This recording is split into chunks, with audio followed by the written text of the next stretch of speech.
Hi, everyone. I've got a cough drop in my mouth because I just spoke for the last hour and now I feel like I'm losing my voice. So I'm going to do my best here. I've got my water. We'll see how this goes. Welcome, everybody. For those of you who were with me at my last talk, the one thing you need to know about surviving child loss, welcome back. If you're just joining, I am Emily Graham. I am both a bereaved mom and a grief coach at After Child Loss. I empower other bereaved parents with the tools and the support that they need in order to pick up the pieces after the loss of their child and take that next step forward. Today, I am going to be taking you through a workshop that will entirely focus on the idea of rebuilding a life after loss and what that looks like and how we really do this. So it's called My Child Died, Now What? Right? I think that pretty accurately describes what happens to us. When I first became a mom and I was sent home with a newborn baby, right, I was shocked at the lack of education that I received, right? They bundle up this newborn baby, they send them home with you, and you're not told how to keep that baby alive. There's this phrase that is said in motherhood all the time. I know it's always said at the end of a really hard day, but they will say, at least I kept the baby alive, right? At least I kept the kids alive. And it's one of those things that I used to chuckle at that statement. And that's one of the things that hits different now because I'm the mom that couldn't keep my kid alive. And there's a lot of guilt in child loss. I'm sure, regardless of how your child died, you feel that guilt. And it makes sense. We take on the role of protector, of nurturer, right? And when our child dies, it feels like we failed them. What I found, though, is that's not necessarily guilt that we're carrying. It's really more like regret, disappointment, right? This isn't a workshop today on guilt. I do have one of those, so go check out my free resources later and you can watch through that. The reason that I share this is because child loss is a beast, and there is so much in this experience that hits you in a way that you didn't expect it to, that others really can't understand unless they've had it happen to them. There isn't anything that can adequately prepare you for your child's death, right? What comes after? There's nothing that can prepare you. Climbing out of this deep, dark hole, figuring out how to live again, it's going to be the hardest thing that you've ever done. And the tools that I share today as we go through this workshop, they're really things that I've pulled from various workshops and trainings that I've done. And my goal is just to help you have a couple of exercises that maybe you can do that will help you start to think about what that looks like. My firstborn child, my son, Cameron, he made me a mom and he taught me unconditional love because nothing I had ever felt before he was born even seemed to compare. He made me brave. He was my little buddy, right? We explored life together. We went way out of my comfort zone, and he was really a mama's boy at heart. And if you were with me in last hour, you heard a little bit of my story. So I'm just going to give some highlights right now. When my son was 7, he unexpectedly got sick. It was Christmas Eve, and 24 hours later, we were withdrawing life support, and my son died. What I didn't share over there was that it took us 7 months to get answers. We learned that he had an extremely rare blood disorder called porphyria, an over-the-counter medication that I administered that night from a cold. He just had a basic cold that should have been safe, that doctors told us to give to him, was the thing that kicked off the attack that ended his life. We also discovered through that process that not only did my son have it, but so did my husband, and so did both of my daughters. And it was a lot. If you've lost a child, and I'm assuming that if you're watching this right now, you have. So you get it when I say, I didn't really feel like living after child loss or finding a way forward or healing, right? It took a very long time for me to feel like I was figuring this out. And I think that's a lifelong thing that we keep doing. And just as I said that I was shocked that there was no baby manual when they sent him home from the hospital as a newborn, we had even less direction or support telling us what comes next when they die. We had no clue, right? Our world went completely dark. Everything spiraled out of control. I really didn't know how anybody at all could be expected to make it through this, right? You guys know that. You've endured a lot yourselves in your own stories. And when we talk about grief coming in waves, they really should call them tsunamis. And they just keep crashing over and over again, right? Sometimes with no room to breathe. Yet there's this expectation that we have to keep going, that we have to be strong, that we have to live for our other children, for our family, for our friends. We have to move forward. We have to find a way. Yet again, there's no manual that tells us how to do that. Just the other day, someone said to me that they were told that this happened. Now we need to figure out a way to move past it. There's a really big gap between it happened and moving past it, right? And there isn't anything out there that tells you how to make that happen. So today, the guidance that I'm going to provide for you guys again will hopefully help you. It's some of the things that I did to forge my own path forward, and I want you to be able to do that for yourself as well. One of the biggest mistakes that I see parents making, I know because I made it myself for a really long time, is trying so hard to fit back into the life that they used to live. And I get it. It's what we know. It's what we think we should do. We want the comfort and the security of that life and what we had. But really what it does is it creates a lot of extra struggle for us. When I talk about this, I like to provide a visual because a visual is always way more powerful than just talking about it. So we're going to use some Play-Doh, and I'm going to give you a visual for this. This is a typical container of Play-Doh, right? I want you to think about the container is your life. Inside here, right, we have Play-Doh, and you can see it's perfect, right? This is a brand new thing of Play-Doh.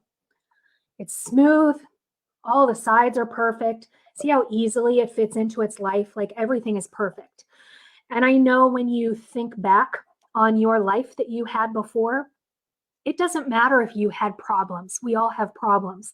But I'm sure you look back on that life and that life was perfect. Now, when your child dies, every single thing in your life is touched. Every single thing is completely destroyed. And you no longer are yourself, right? What we try to do, even though we are so changed, is we try to put ourselves back into that life that we had before. But the problem is that doesn't work, right? We don't fit anymore. And if you noticed, I have pieces falling off all over. You have stuff that goes away. You have all this stuff that's hanging out that doesn't fit, that doesn't make sense. You've got all these spaces in here where things used to exist. And no matter how hard you try, no matter how much pressure we apply to ourselves, you are not the same. This does not feel the same. This doesn't necessarily work, right? So we keep trying to do this though. And as I said in the last hour, if you were over there, this isn't something that we just move on from, right? No matter how much I wish that I could just give you a checklist and just tell you, go do these things. There's not anything that I can give to you that is just going to be your precise roadmap. But we do have two choices. And number one, we can stay here, right? We can keep doing this. We can try to stay here and make this work and fight against the grief and fight against all of the things that feel wrong in our life. Or we can figure out how to do things in a different way. One that helps us release some of the struggle, some of the pain, some of the things that make this so hard to show up for, and we can really start to take our life back. It took me a few years to be ready to make the decision, but I chose number two. And I knew that if my son were standing right here in front of me, he would tell me that he wanted me to be living again, right? He would want me to be living the life that he knew, the life he remembered, the life he loved. And since I couldn't do exactly that, right, I chose the very next best thing. And I chose to rebuild a life I could show up for and live. One that I know he would be proud of me for creating, and one that is ongoing, right? It's always evolving. And I continue to work on creating what I want that to be. Everyone talks about rebuilding life after loss or finding their way forward, but what does that really mean? Can you even put words to it? It's kind of like that gap that I mentioned before, right? How do I get from where I am today to the life that I need or want to build, right? Especially when I have no idea what that looks like in between. How do we even begin to wrap our brain around living without our child? In order to create a more concrete definition and to get us to a place where we can understand that, um, we need to be able to take a slightly different approach. And in order to achieve change, we need to remove some of the ambiguity, right? We need to be able to see things a little bit clearer. To do that, we are going to work backwards. And so that's kind of what I'm going to take you through in this first exercise. So here's the first question that I'm going to ask you to think about. If you want to share your answer, feel free to put it in the chat. I'd love to see it. And what I want you to think about is when you think about finding a way forward after a loss like this, what is it that you most want or need in that life? What is it that you're seeking? What is it that you're hoping for? Um, again, this is it's a big question, right? You might want to grab a piece of paper so that you can jot down your thoughts as we're going through this.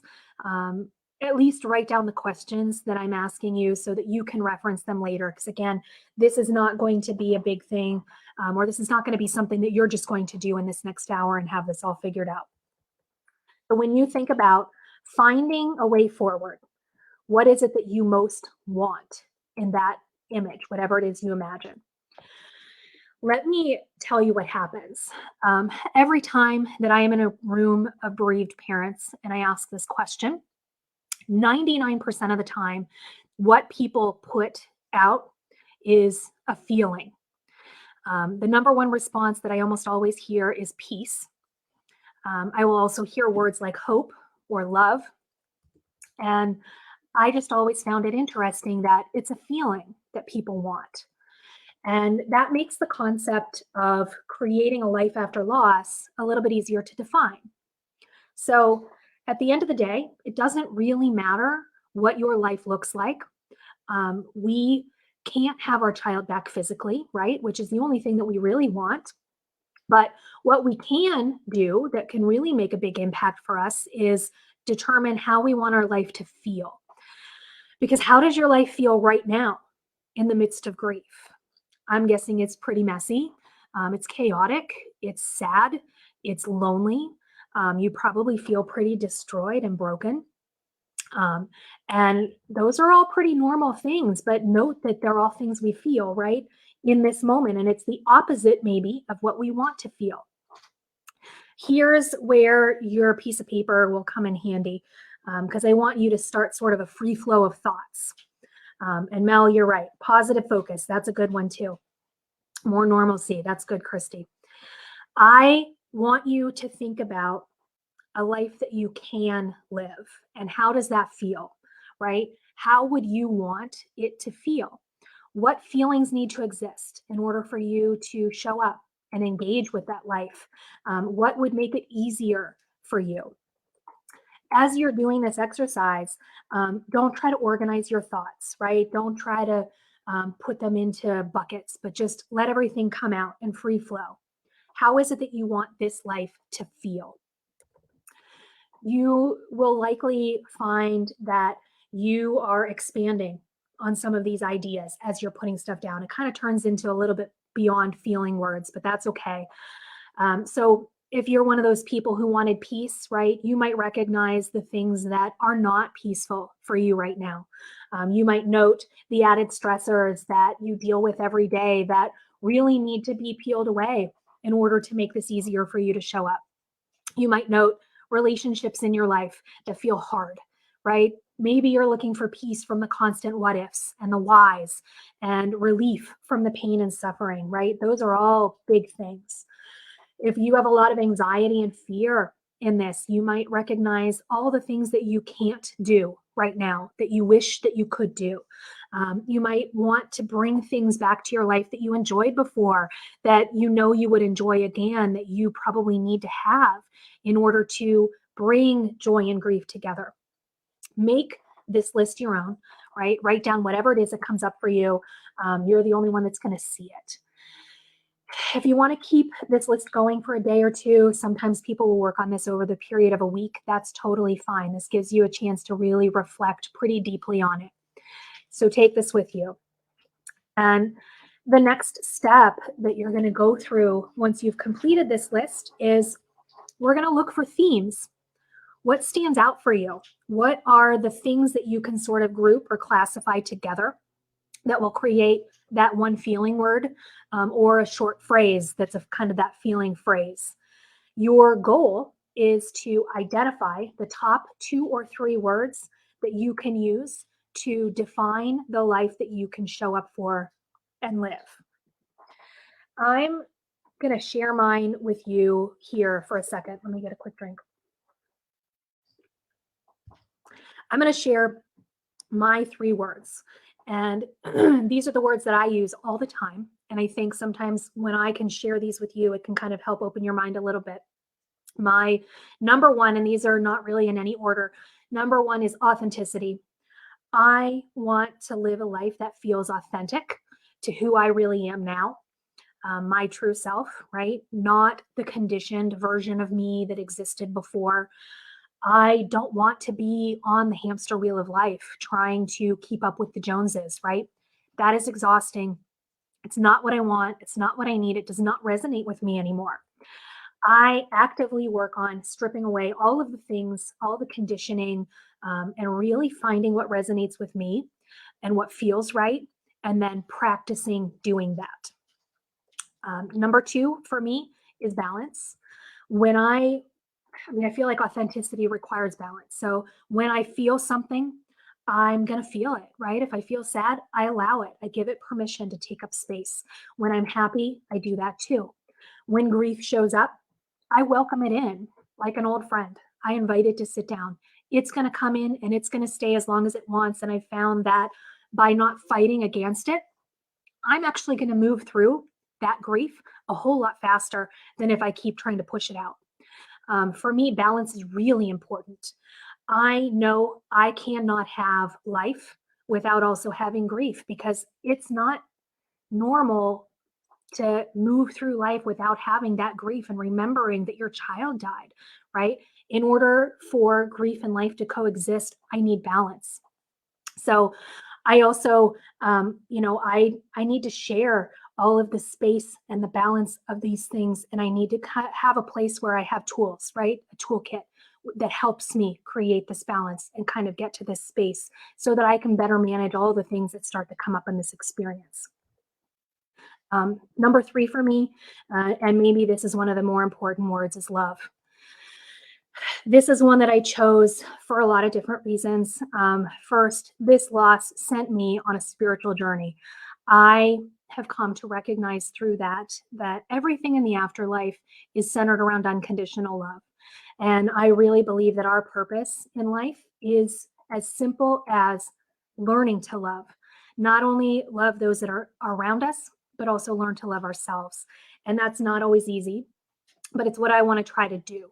And so for me, I've also noticed that every decision that I've ever made in my life, I can peel it back.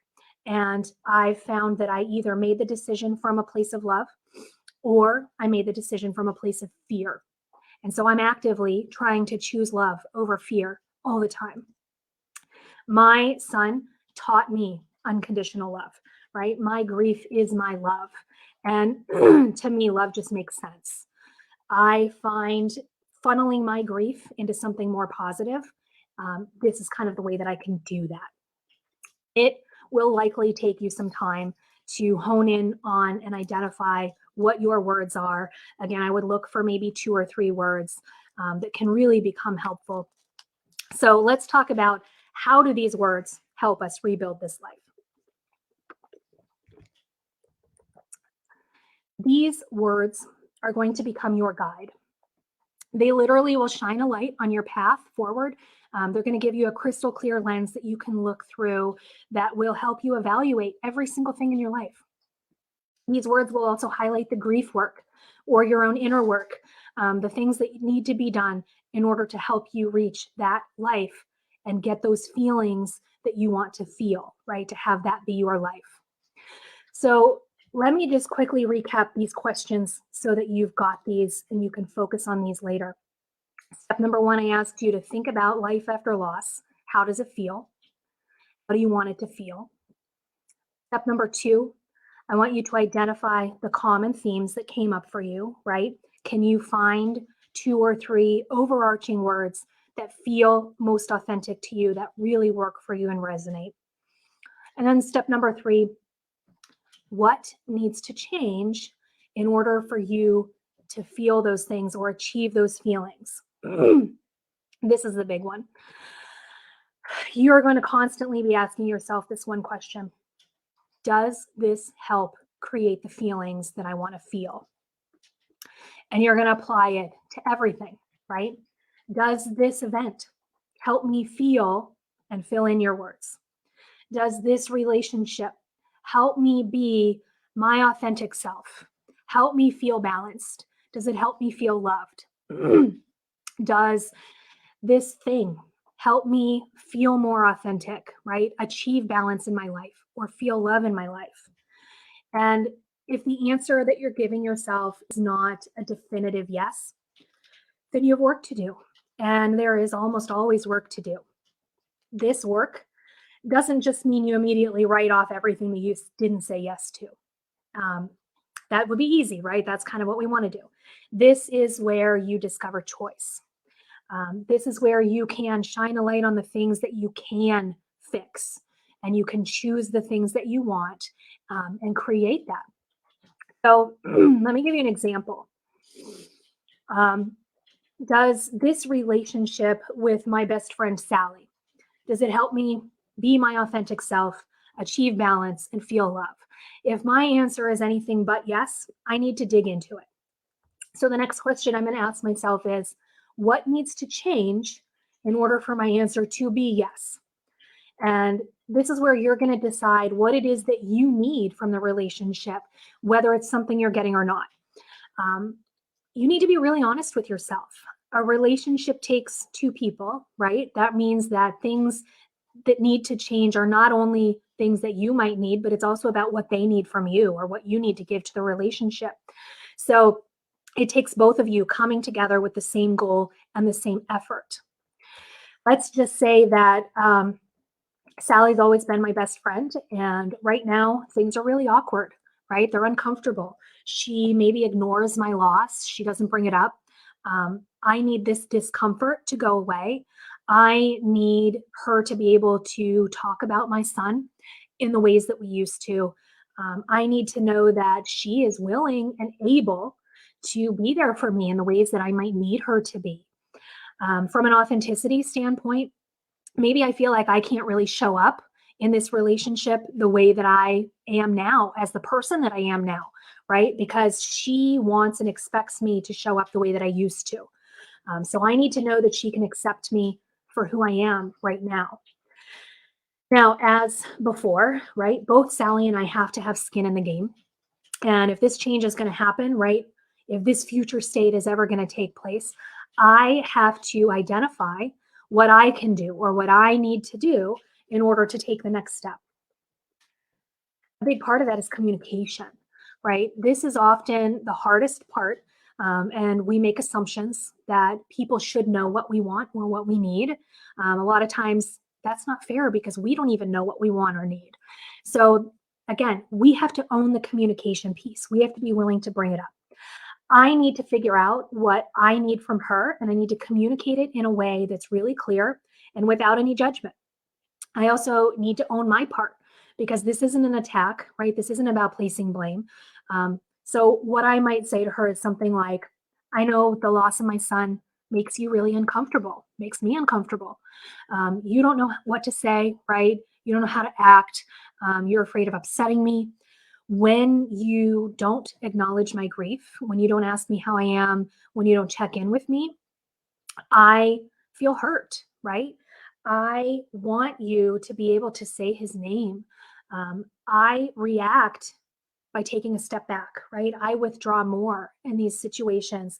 And when really what I want is a friend who can come in and sit down beside me, even though it's really uncomfortable. And I want somebody who's willing to figure this out with me and have those really hard conversations. That's the friend that I'm hoping that you can be for me now. Then I want you to tell them exactly how you would like for them to show up, right? Ask if it's something that they can do or if it's something they want to do. I always give people an out, but let them know that if they want this, then I need to know, what do you need from me, right? Let's both have an open conversation about expectations and needs and really hit a reset button, right? Let's clear the air. Let's start fresh and let's decide how going forward we are both going to show up for each other in the ways that we need. And from there, it's a matter of practicing it, right? I give Sally a chance to do exactly as we discussed. And then I do my best to show up exactly as I stated that I would. Now, that's a pretty perfect outcome, right? And they won't ever be perfect. Sometimes people won't show up in the way we need them to. Things will continue to be one sided. And you will recognize that there is no way that this relationship is going to help me achieve that feeling state that I'm trying to get to. At that time, you and Sally might decide that this is no longer a relationship that makes sense for you guys, or it no longer is the same relationship. Maybe you'll make changes. Maybe you'll end the relationship. Whatever you decide to do, know that that's okay. There's a lot of work in this, and I know how much energy it takes to have these conversations, to reset expectations, to form new boundaries, and especially to uphold those boundaries and keep them in place. I've also found that eliminating stress in my life, the stuff that I had control over, the stuff that I could influence, that goes a really long way in helping me to manage everything else that comes up.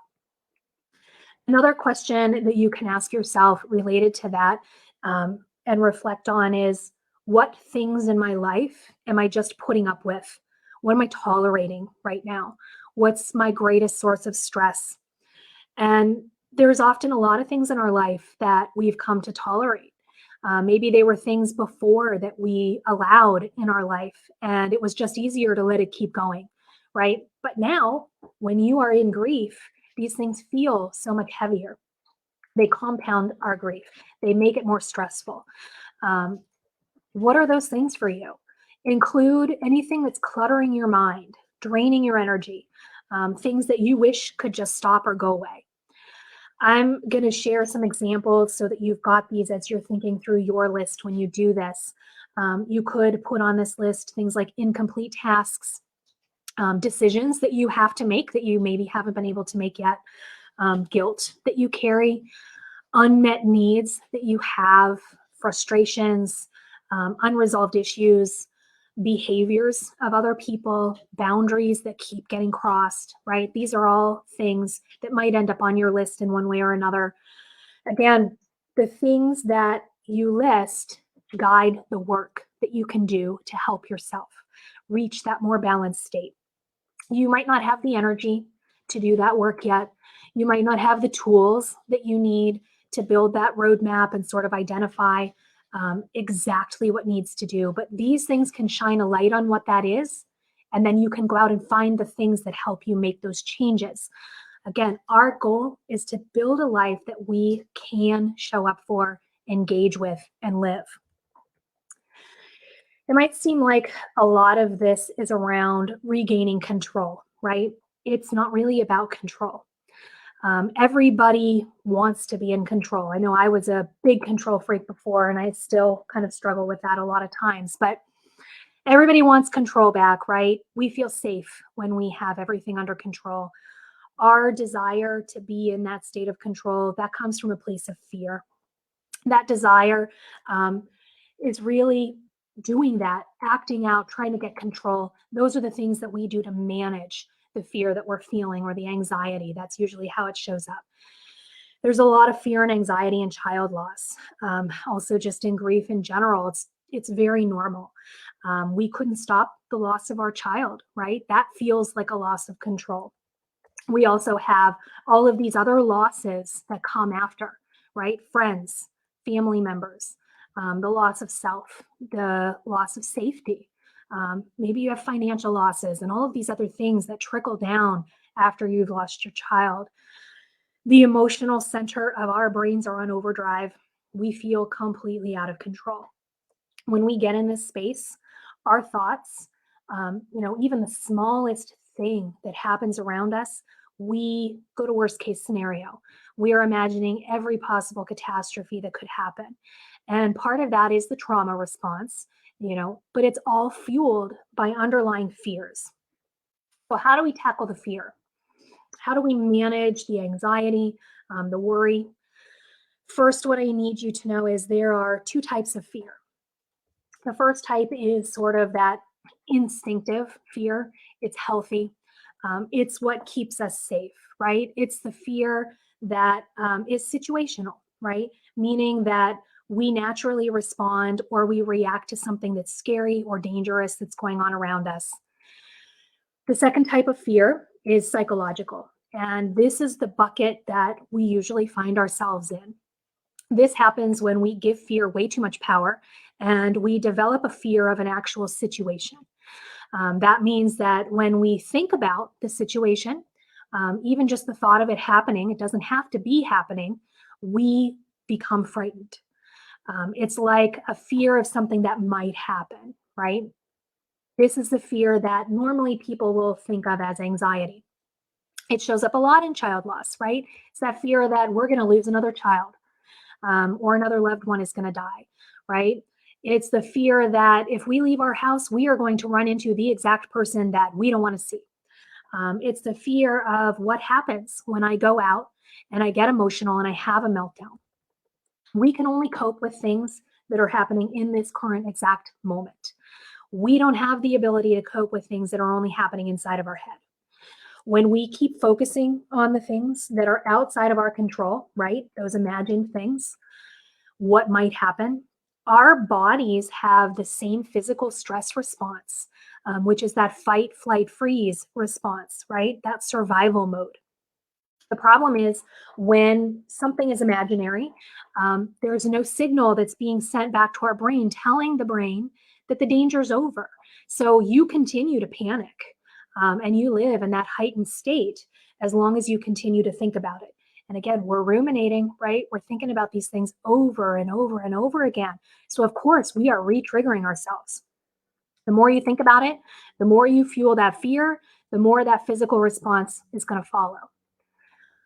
Your power comes from your ability to recognize when your fears are psychological and to remind yourself that's not real, you are okay, and you can stop that spiral.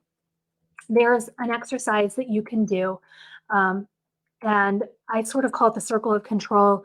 What you're going to do is create a circle. It's sort of a series of circles, and it's got three layers. So at the very, very center, and we've got a circle that's a little bit bigger, and then we've got the biggest circle on the outside. So at the very center, those are all the things that you can control. So when you think about a situation, you're going to write down in that center things that you can control. Um, Things that go in that bucket are usually things like you have control over your words, your actions, your reactions, the decisions, your mindset, all of those things, even your thoughts. Some of you might question that. I know that it takes a lot of practice to get to a state where you can sort of manage your thoughts or control your thoughts, but you have complete control over all of that.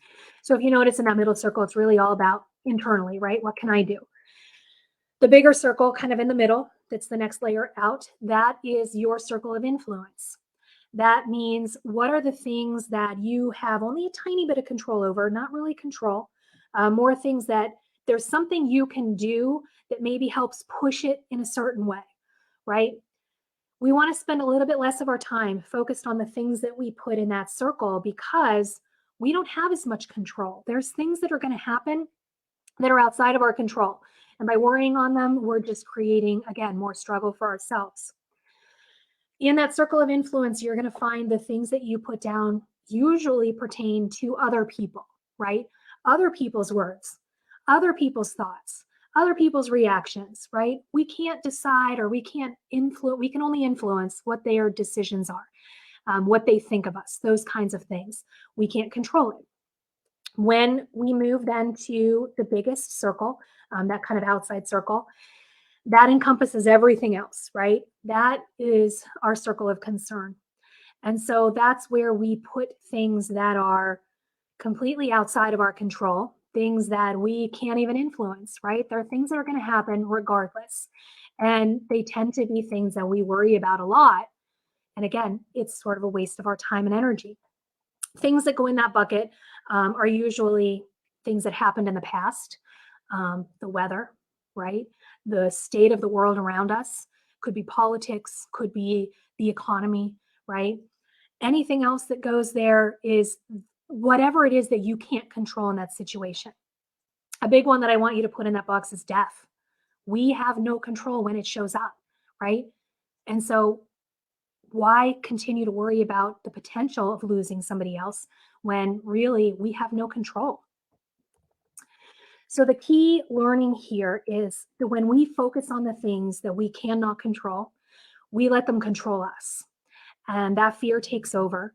And if we instead shift our focus and our energy to the things that we can control and to the things that we can influence, then we feel more empowered and we can respond to things that happen in life, maybe in the way that we want to versus the way that we just immediately respond.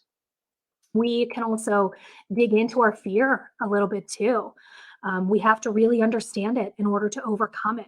So, what to do is list your fears, right? Examine it, dig into it, do your best to understand it. And what we're going to do then is look at what are the ways that we can reduce the likelihood of that happening. We, either us or somebody else, what are the things that we can do in the moment when that does happen? So let me give you an example here.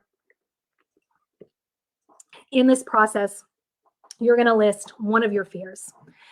And for this fear, I'm going to use the fear of every time one of my kids has a fever, I immediately think it's porphyria and that one of my kids could die, right? Because that's what happened with Cameron.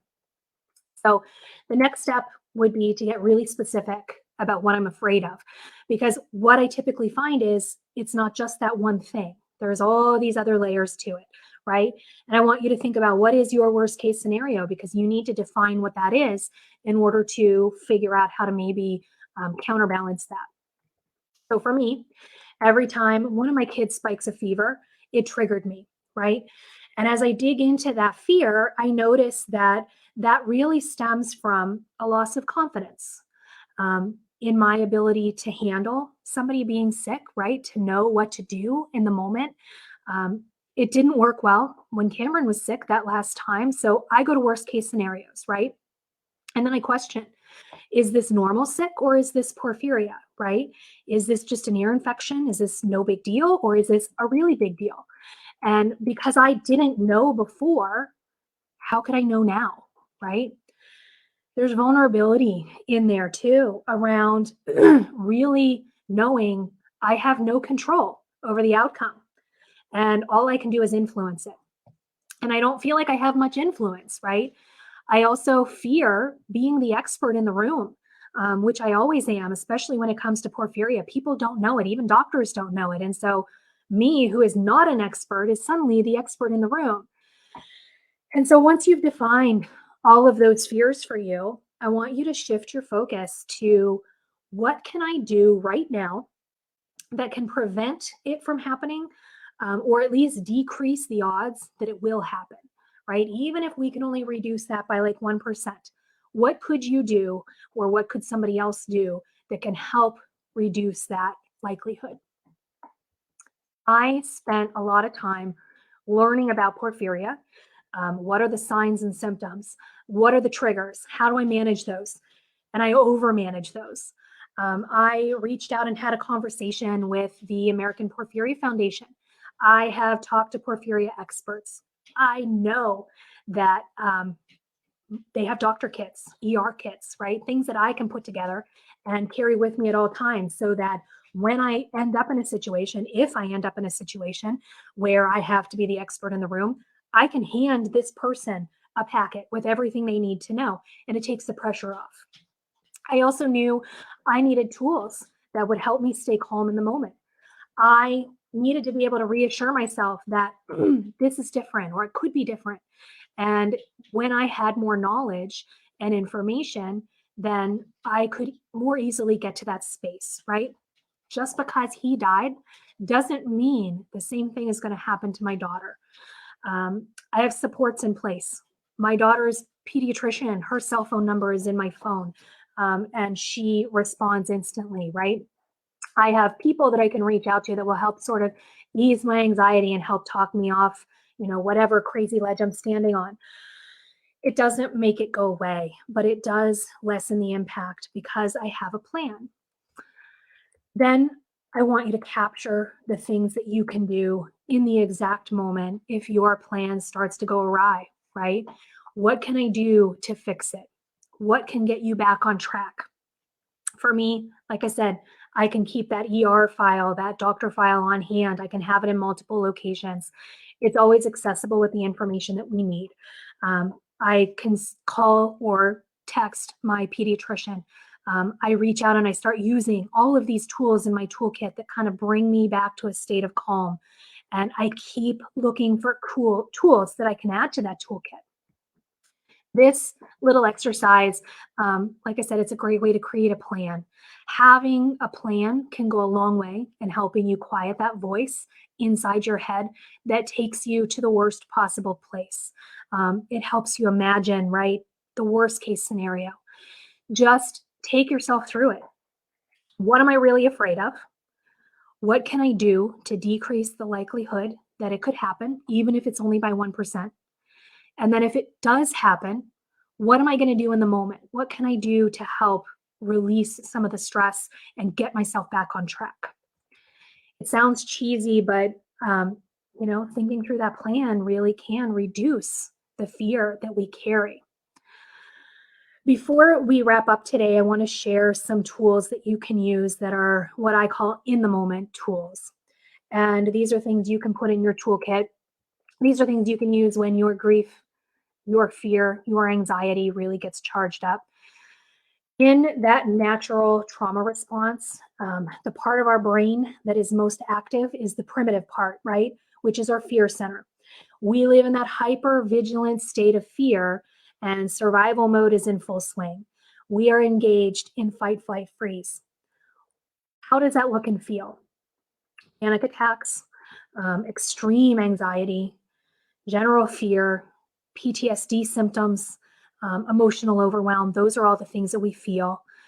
Essentially, what happens is our entire nervous system gets disrupted, and our brain tells the rest of our body we are in danger.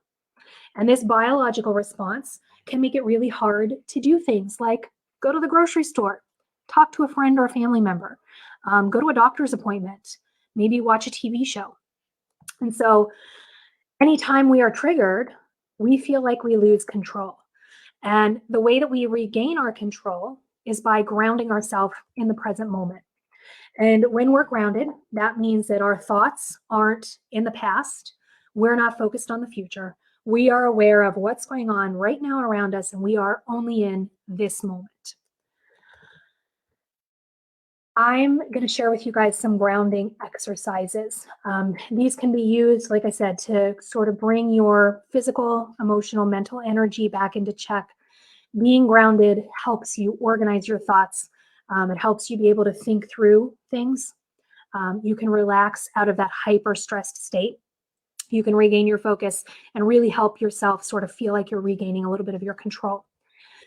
One of the most common techniques that you're going to hear people talk about is breath work. There's a lot of breath work out there. This means controlling your breathing. When our brains, what they do is they take in data from the world around us. And when we are in danger, what happens to our breathing? It accelerates. We take short, quick breaths. And what that does is that feeds our muscles, that feeds our brain and our body with oxygen. So we're pumped with energy so that we can either fight or we can flee, right? We can run away. And controlling our breath in that moment helps us to slow things back down and tell our brain that that danger is open and that danger is over, and we can sort of go back to our resting state. So the first one I want you to know is box breathing. This is sometimes called other things. I call it box breathing because you really can imagine this box. And we've got 4 sides, right? The top, side, down, up. And it's just literally going to take you back and forth. And what you're going to do is you're going to align your breath to that movement. So you're going to start by, you're going to inhale for 4 seconds. I always use 4 seconds. If you are really in a heightened state, you can expand that time, hold it for 5 or 6 seconds. What this does is this puts a little bit of extra pressure on your lungs, which just will make the messages back to your brain a little bit more intense. It'll make it kick in a little bit faster. So breathe in for 4. 1, 2, 3, 4. Hold your breath. 1, 2, 3, 4. Breathe out. 1, 2, 3, 4. Hold your breath. 1, 2, 3, 4. And you literally just keep doing that and follow yourself around the box, right? Inhale 4, hold 4, exhale 4, hold 4. Do that as long as you need to. That, again, the more you do it, the longer you do it, you're going to feel your body start to come back down. Another great way that you do this, again, this is all about using our 5 senses, sending our brain with as many different inputs that we can that will tell it the danger's over. I call this one 5 senses. Some people will do this a little bit differently because they will count it down. I try to make things as simple as possible because when you are in these moments, you don't want complexity. So when I start to feel heightened, a lot of times what I'll do is I will just stop and I will just take a deep, slow breath, right? And I will just center myself for a second. And then I will go through my 5 senses. And I will start with, what can I see? And this is where a lot of people will like count, right? Find 5 things that you see and 4 things you hear. I literally just say, what can I see? And I'll just look around the room and I'll say, I can see my computer. I can see my phone.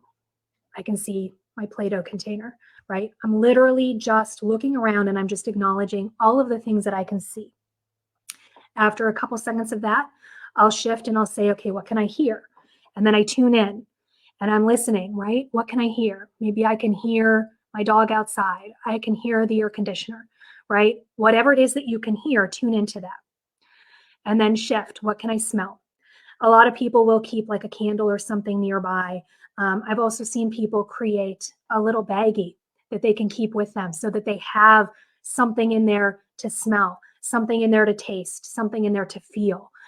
That way, wherever you are, you have things that sort of become your go-to. Again, what can you taste, right? I have water. Take a drink of it. Taste it. What can you feel, right? I've got Play-Doh here. I might feel the Play-Doh is squishy. I might just hold my phone, right? Just feel the case. I might just feel the table, feel your clothes, right? Feel something around you, notice the texture. All of these things bring you back to this center present moment and help you calm down. Another thing that I will do is I like to go outside and do this. If it's during the day, I always start again with that deep breath, release it. I'll feel the sun on me, right? Or I'll feel the wind blowing. And I'll just focus on the fact that there's silence, right? There's nobody around me right now. There's just silence. If it's nighttime, I might look up at the sky and I'll just take in that it's dark, that it's quiet. And that just gives me a few seconds to recenter and kind of bring myself back to a more calm state. There's one more that I want to share with you, and this one's more of a pressure point. I mentioned that when we're in this state, our brain is sending chemicals and hormones through our body, and it's telling us that we're in this heightened state.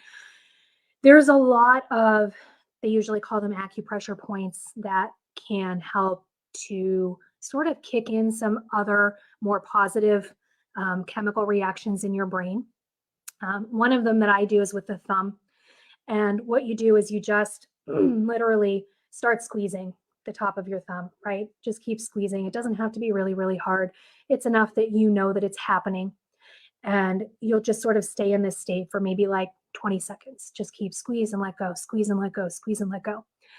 And then when you're done with that, you flip to the side and you put pressure on each side of your thumb and you squeeze it.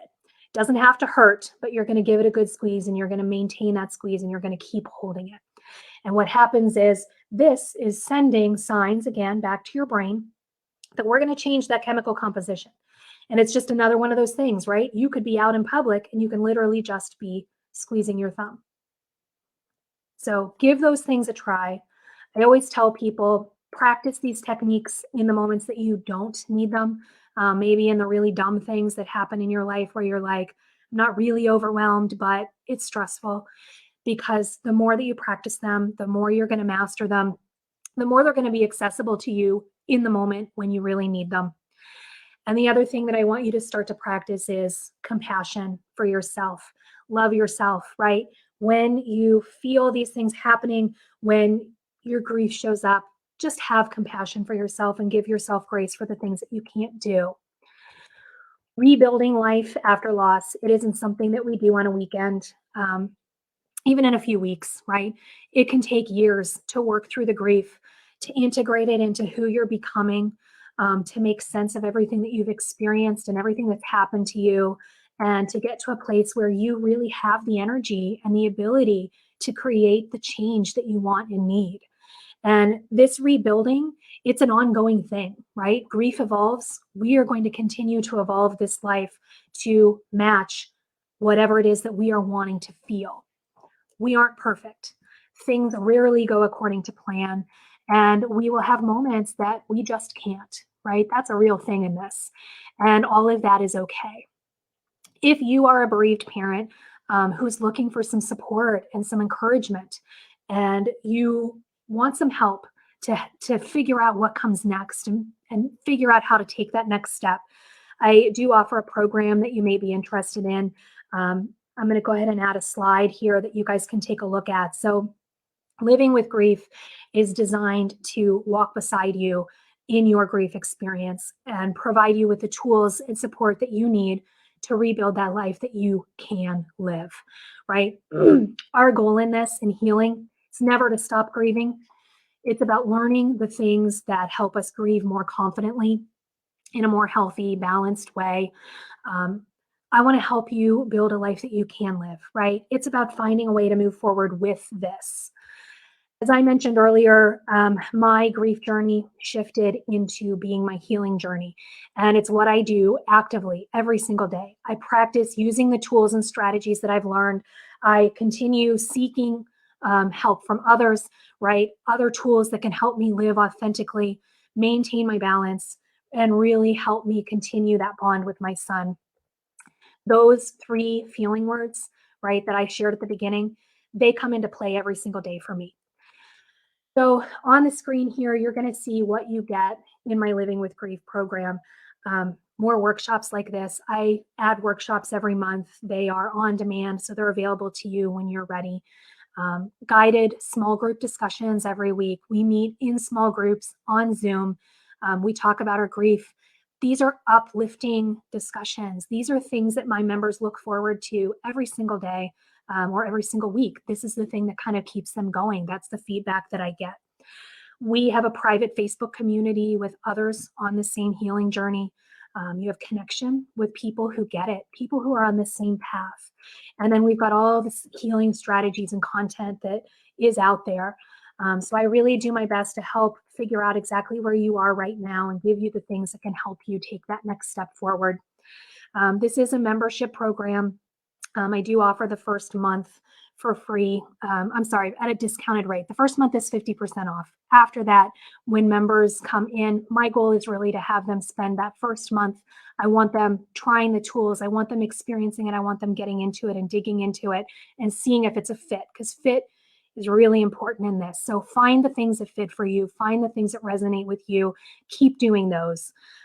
This program is month to month, no commitment, cancel anytime.